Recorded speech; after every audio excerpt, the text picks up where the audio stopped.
Salut YouTube, on se retrouve pour une nouvelle vidéo qui va être un point lecture avec 4 titres de la SFFF et puis un policier. Voilà, donc comme d'habitude, on va de ma moins bonne lecture, on va dire, à ma meilleure. Et donc on va commencer par Vostok de Laurent Klotzer qui est publié chez De Noël Lune d'encre.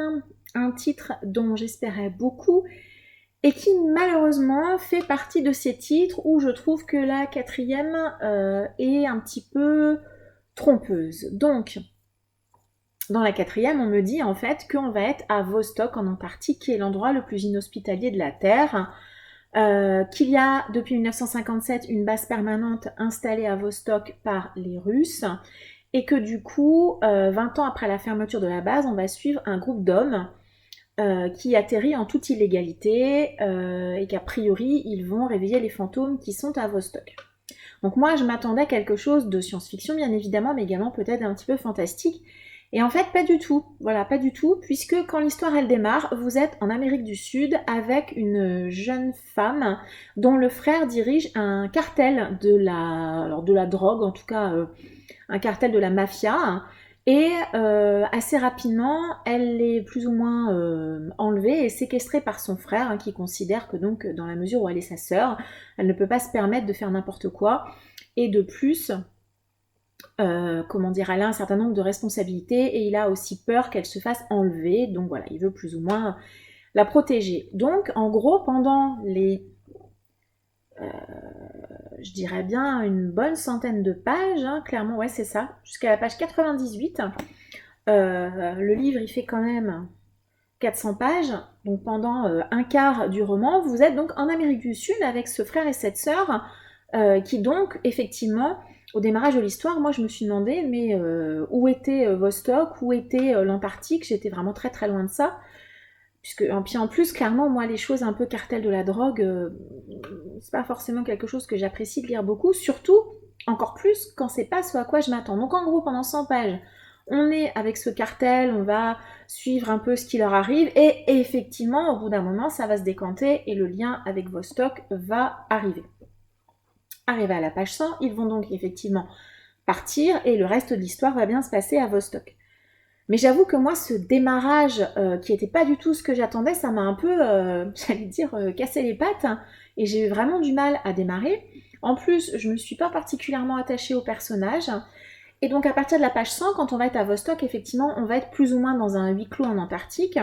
Mais encore, on est encore dans les problèmes associés, enfin, les problèmes qui sont mine de rien liés au cartel, puisque ces quatre, je crois qu'ils de mémoire, ils sont 4 ou 5 à être du coup coincés un peu en Antarctique pour une raison effectivement très précise, qui est une raison, j'allais dire, de science-fiction, en tout cas qui est liée à de l'anticipation, qui est liée à l'univers dans lequel ils sont.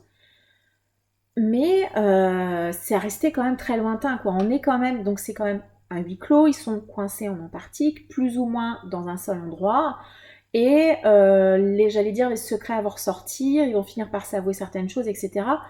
Donc voilà, moi c'était un peu une déception, c'était pas forcément ce que j'avais envie de lire. Est-ce que sachant ça, je l'aurais appréhendé différemment? Peut-être, c'est possible, mais le fait est que là, ça a quand même été plus ou moins un flop, puisque bah, c'était pas ce à quoi je m'attendais, et le côté cartel et autres m'intéressait pas plus que ça. La partie science-fiction, elle reste présente, mais minime par rapport au reste. Finalement, ça va principalement être les problèmes autour de ce frère et de cette sœur, en lien toujours avec le cartel, etc. Bon, voilà, j'en garderai pas un souvenir incroyable. Vous, par contre, si les histoires de cartel vous intéressent, franchement, allez-y, hein, ça peut vous plaire. Moi, franchement, ça m'a pas trop plu. Et puis voilà, je pense que le problème principal reste que c'était pas du tout ce qu'on m'a vendu dans la quatrième. Donc, bon, un flop, une déception, voilà. Tant qu'on est dans les déceptions, j'ai lu Le Tour d'écrou, donc un classique de Henry James. Moi, j'ai une version qui est publiée au Chat Noir avec donc une très très jolie couverture de Mina M. Il y a quelques illustrations à l'intérieur également. Voilà, du frère et de la sœur. Donc, le tour d'écrou, si jamais vous ne connaissez pas ce texte anglais, on va suivre une jeune gouvernante qui va être embauchée pour aller s'occuper dans un manoir tout au fond de l'Angleterre profonde, j'allais dire. Donc, elle va s'occuper donc d'un frère, d'un jeune homme, et de sa petite sœur. Elle va être un petit peu leur nurse, leur institutrice, elle va s'occuper d'eux un peu à tous les niveaux. Et puis effectivement, on va se rendre compte assez vite que l'ambiance à l'intérieur de ce manoir est assez étrange, que ces deux enfants sont assez étranges et on va basculer dans une ambiance un peu gothique, un peu sombre, un peu angoissante par moments. Alors, j'allais dire que c'est un texte assez court. Sur la première partie du livre, j'étais plutôt dedans. Franchement, j'étais bien, ça partait bien, voilà.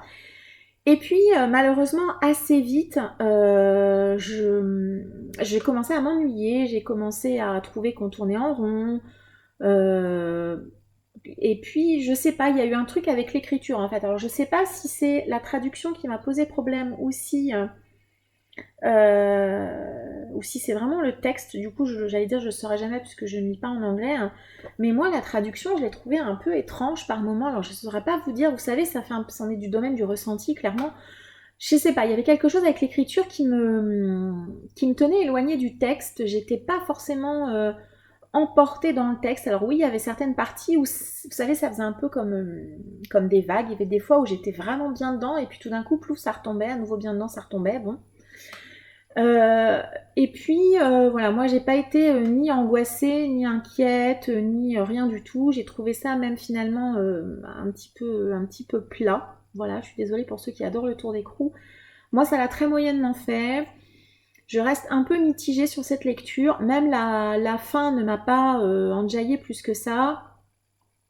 Franchement, voilà, à l'occasion, je me dis peut-être ça vaudra le coup de le relire dans quelques années avec peut-être une autre traduction, voir si c'était effectivement ça qui m'a posé souci sur cette lecture.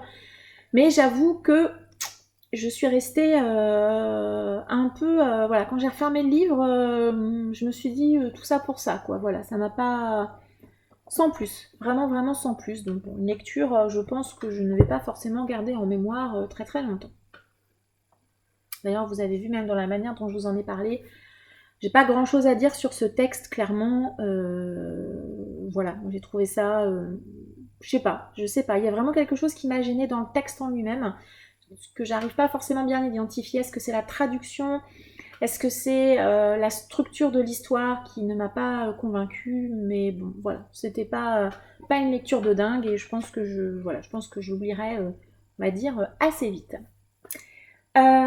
Classique de la science-fiction, donc là on est sur La Chose de John W. Campbell, c'est publié chez Le Bélial dans leur petite collection Une heure lumière, et je dis classique de la science-fiction parce que ce texte est le roman dont a été tiré l'adaptation The Thing de John Carpenter, mais également je crois qu'il y a une ou deux versions et une ou deux autres versions également de ce texte. Moi, je ne savais pas du tout que The Thing, à la base, était une nouvelle. Voilà, on va pas dire un roman, on va dire plutôt une nouvelle. Et quand j'ai découvert qu'Une heure lumière allait donc publier ce texte, j'étais ravie de pouvoir le découvrir. Si jamais vous n'avez pas vu le film de Carpenter ou les autres adaptations, La Chose, qu'est-ce que c'est? Donc La Chose, on est à nouveau en Antarctique. C'est décidément une vidéo thématique, hein, on est sur le deuxième texte en Antarctique, mais j'avoue que j'aime assez ce qui se passe comme ça dans les pays très très froids, donc en Antarctique en l'occurrence.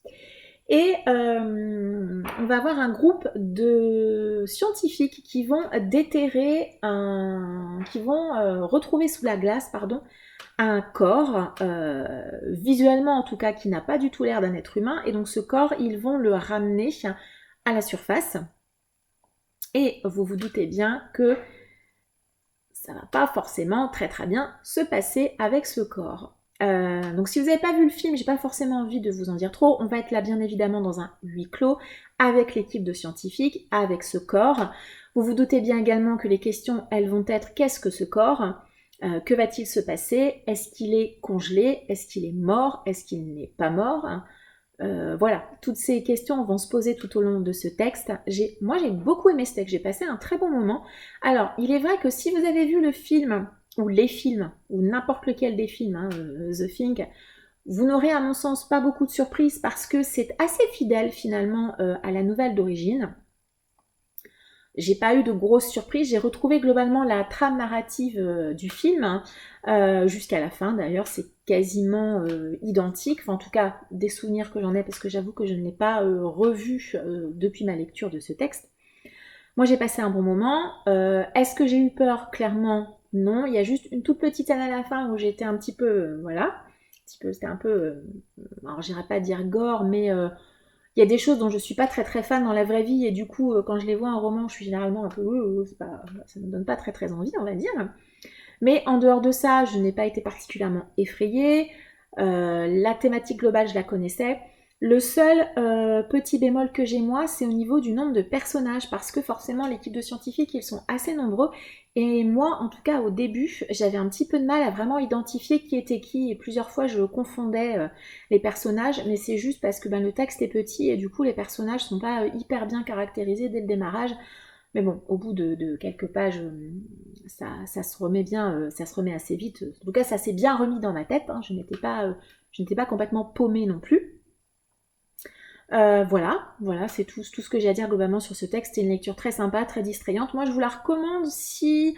alors, si vous avez vu le film, est-ce que ça vaut le coup de lire la nouvelle? Par curiosité, peut-être. Voilà, peut-être par curiosité, sachant que, comme je vous l'ai dit, vous n'aurez pas de surprise, clairement. Mais moi, j'ai bien aimé, c'était distrayant, j'ai passé un bon moment. Et si vous aimez les huis clos en Antarctique avec des créatures, franchement, il est parfait pour ça. Lecture très distrayante. Et donc, on va terminer par ma meilleure lecture de ce point lecture, et ça a été une bonne surprise également. J'ai lu et j'ai adoré Complot de Nicolas Beuglet, c'est publié chez Pocket. C'est le deuxième tome de sa trilogie avec l'inspectrice Sarah Guerrigen. Le premier tome, c'est Le Cri. Le Cri, que j'avais moyennement aimé parce que la fin ne m'avait pas convaincue du tout et donc j'avais beaucoup d'attentes sur Complot, sachant qu'on m'avait dit que Complot était le meilleur et je rejoins l'avis général sur ce titre, je l'ai juste adoré. Il est relativement gros, il fait 563 pages et je l'ai bouffé.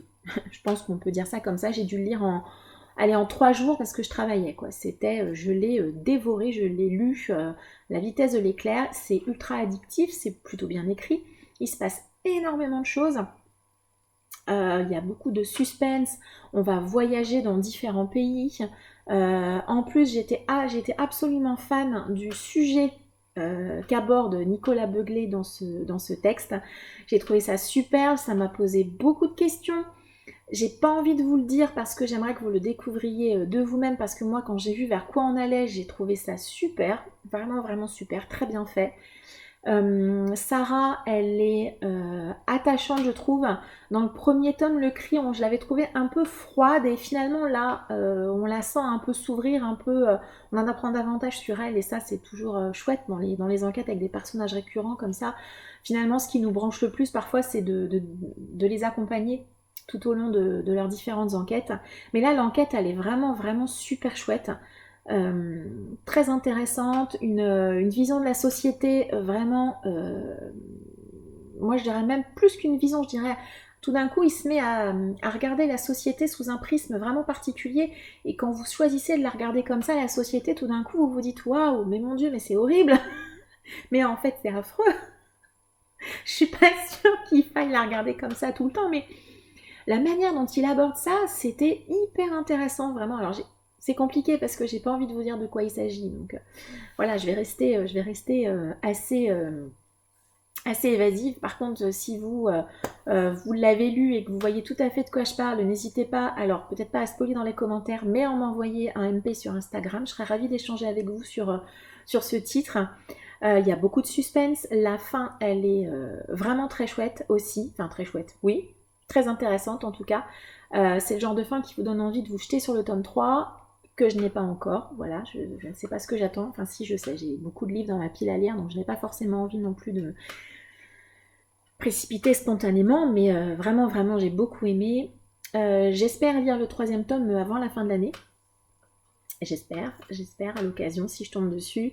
Voilà, on va voyager et voilà, je pense que j'ai dit tout ce que j'avais à dire sur ce texte. Par contre, celui-là, je vous le recommande.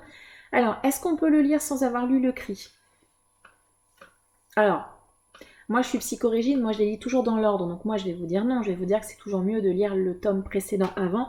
Après, c'est vrai que l'enquête en elle-même, vous pouvez la découvrir sans avoir lu le tome d'avant. Donc je dirais que si vous êtes psychorigide comme moi, lisez le tome 1. Si vous faites partie de ces gens pour qui qui ne sont pas gênés par le fait de prendre des tomes un peu au hasard, vous pouvez lire ce tome 2 indépendamment pour le plaisir de découvrir l'enquête qui est vraiment vraiment très très chouette, très intéressante. Et franchement, je n'ai pas souvenir d'avoir lu ça ailleurs. Franchement, vraiment, c'était super chouette, donc je vous le recommande. Vraiment, vraiment, si dans ce point lecture, vous n'avez qu'un seul titre à acheter, c'est Complot de Nicolas Beuglet, clairement.